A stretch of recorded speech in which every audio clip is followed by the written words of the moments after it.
The current most advanced technology is silicon technology. That uses 300 millimeter wafer.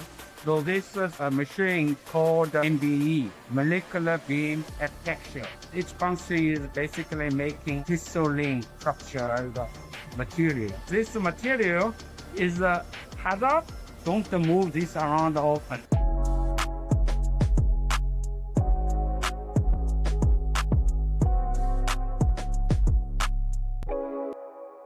Why we do a 300 millimeter wafer? Because the current most advanced technology is silicon technology. That uses 300 millimeter wafer. So we make a 300 millimeter BTO wafer, then it can line on the silicon technology platform, which is a very, very highly technical. Right on. Move over, Pete. But it is, so like, here's where we will show you like where we FedEx it. Like, you FedEx the wafers from here. Yeah. I will show you the wafer. Minus 50 degrees C coolant. That coolant is provided through this tube inside the chamber. Basically the wall of that chamber, rotated chamber underneath, is cooled down at minus 10, 20 degrees.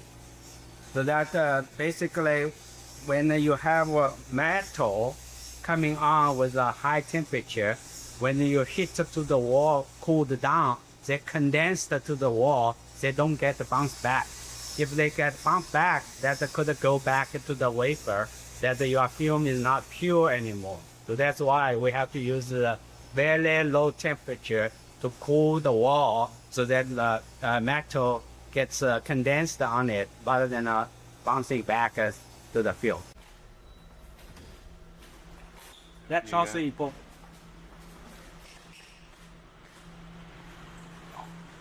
So this is the down room.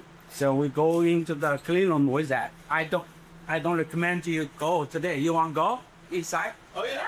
Oh, you want to go? Yeah. Interesting. If you don't do this, you can alter. Basically, it's part of making sure that if there is uncleanness on there, it gets harder to go straight there. These doors are entangled. They're in superposition. Okay, Ping. Yeah. Let's slow down. What is the biggest thing behind us? Okay. So this is a machine called MBE, molecular beam epitaxy. Its function is basically making a crystalline structural material. And we are not doing the boom.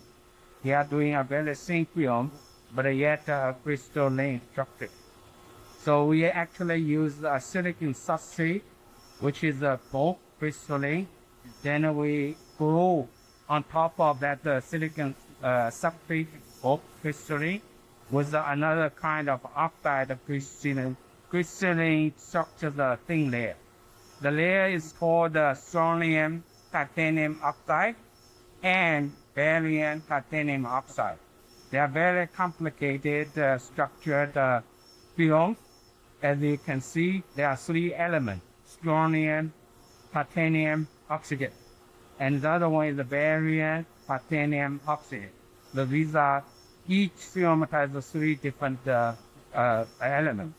That's why it's very difficult to get a copper structural film, and with very good control of the three elements ratio among themselves. The high property that we need for a single-photon quantum computer depends on the property out of these films, composition ratio to each other, and crystal structure of the final thin film. The film is very thin, from a few nanometer to a few hundred nanometer. It's not like millimeter, centimeter. It's all very thin, nanometer big. That's why it's very difficult to get it. The molecular beam epitaxy equipment is made at a high vacuum, very high vacuum, high 10 to the minus 10. Then it depends on the evaporation mechanism. Basically, you have metal, strontium, barium, titanium metal that is a host that inside the crucible container. Then you heat up. When the metal is heated up, about the melting point, some of the metal will escape from the surface, then reach to the wafer set up top that way. That's why you see all the course underneath. It's the course going upward.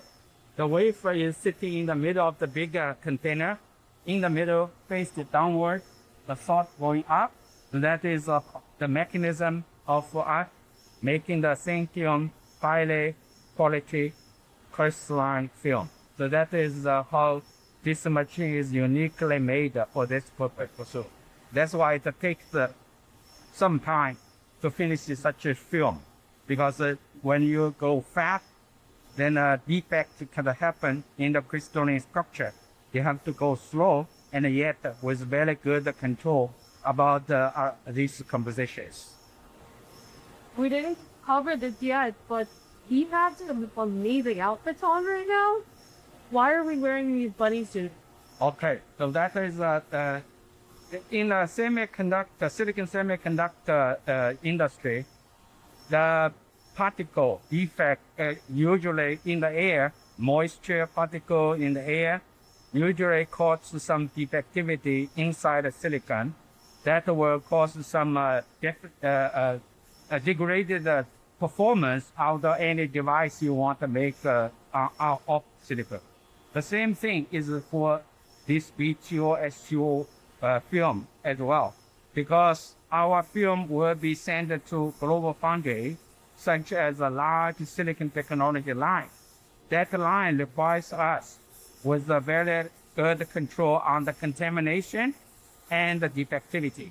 So we have to operate this big machine inside a clean room so that we can avoid all sorts of contamination on the wafer, on the wafer surface, and so that it can be allowed to enter the silicon technology line. That's why its clean room is kind of mapping out the requirement for silicon technology line in a way. So that's why we spend a lot of money to set this up, not in the ambient kind of normal room, but the clean room. This clean room is classified as a 1,000. The other clean room is classified as 100, which is very, very low particle count in the unit space, a unit cubic. Basically, this is how it's measured with the classification of the particles. This whole thing, these two chambers are basically making a handful of wafer deep stay of barium titanate. So that's grown on top of a blank silicon wafer. We grow that BTO on top of there, and then we take that BTO and then ship it to GlobalFoundries, where it gets integrated into the rest of the manufacturing process. So on the final wafers that we get back now, one of the layers of BTO was made here. So these chambers all designed with a high vacuum.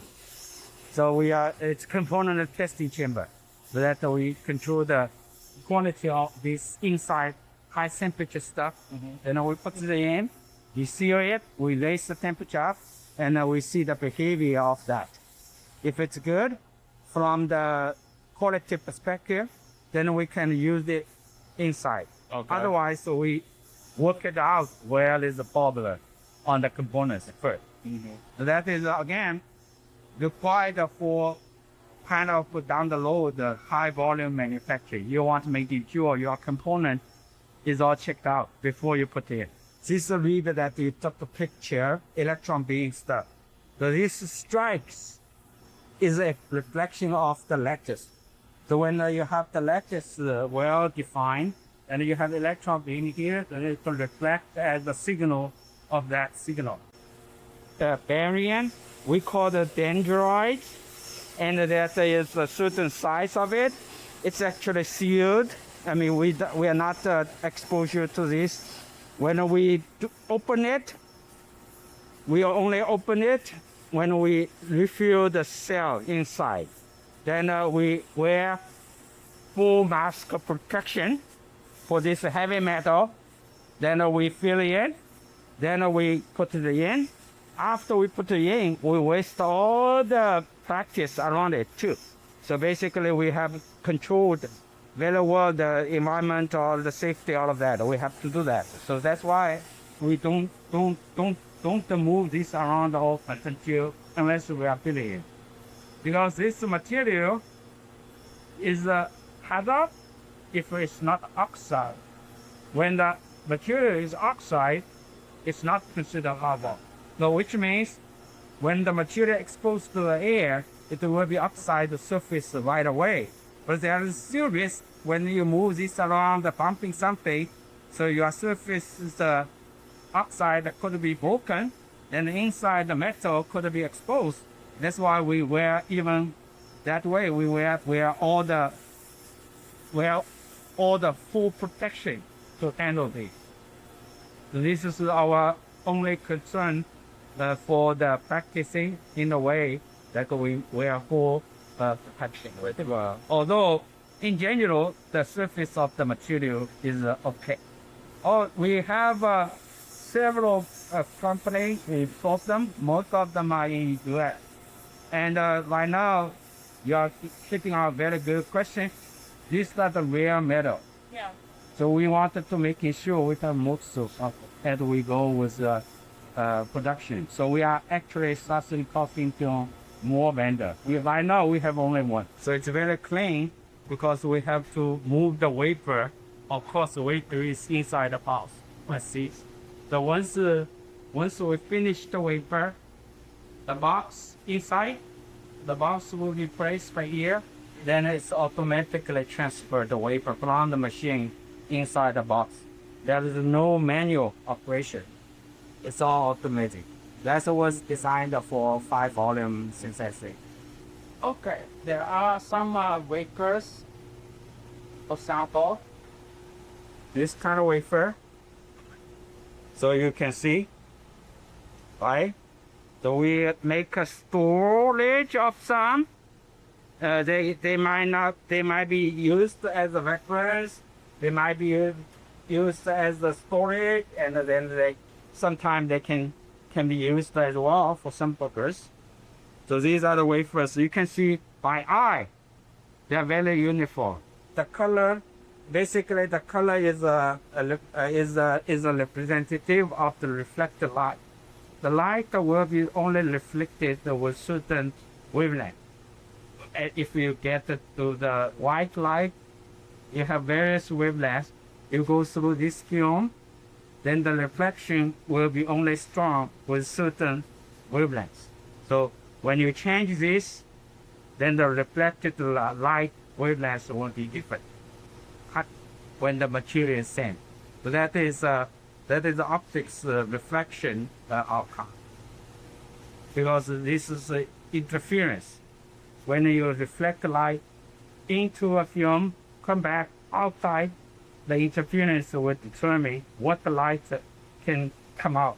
Otherwise, the light would destructively interference inside the film itself. They don't come out. But you can see some other color. That is meaning that film thickness is different.